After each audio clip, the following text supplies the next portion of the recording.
ये love story है सुरेश और शिवानी की, जिसका जन्म एक ऐसे गांव में हुआ था जिस गांव में आज भी वहां के लोग जाति प्रथा से बाहर नहीं निकले हैं।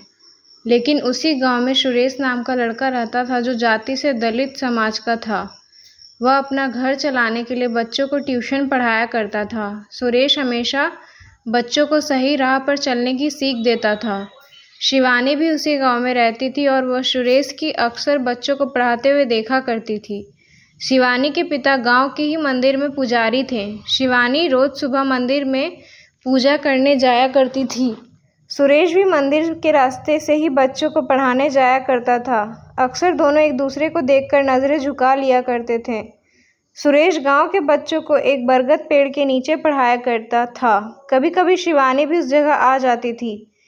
सुरेश शिवानी को मना भी करता था कि तुम यहाँ पे मत आया करो, अगर तुम्हारे पिता ने देख लिया तो बहुत बड़ी समस्या खड़ी हो जाएगी।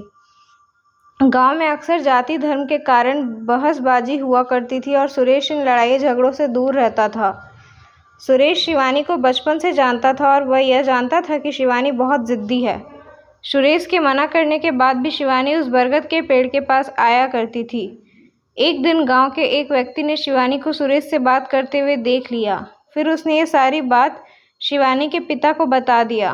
जल्द से तैयार हो जाओ, तुम्हें देखने लड़के वाले आ रहे हैं। ये बात सुनकर शिवानी हैरान थी कि अचानक से उसके पिता ने यह निर्णय कैसे ले लिया। अगले दिन शिवानी उस बरगद पेड़ के पास जाती है जहाँ सुरेश बच्चों को पढ़ा रहा था। शिवानी ने सुरेश से कहा, पापा ने मेरे लिए लड़का देखा है, मेरी शादी होने वाली है। सुरेश, यह तो अच्छी बात है। शिवानी, लेकिन मुझे शादी नहीं करनी है, मुझे यही रहना है इसी गांव में। सुरेश, क्यों, ऐसा क्या है इस गांव में जो तुम यहाँ से जाना नहीं चाहती हो? शिवानी, क्योंकि इस गांव में पापा हैं और तुम हो। इतना कहकर शिवानी वहाँ से चली जाती है। सुरेश अब समझ चुका था कि शिवानी उसे पसंद करती है। सुरेश के दिल में भी शिवानी के लिए प्यार था, लेकिन उसने कभी भी अपने दिल की बात शिवानी को नहीं बताया। सुरेश ने गांव की जातिवाद समस्या की वजह से अपने प्यार को दिल में ही दबाए रखा था।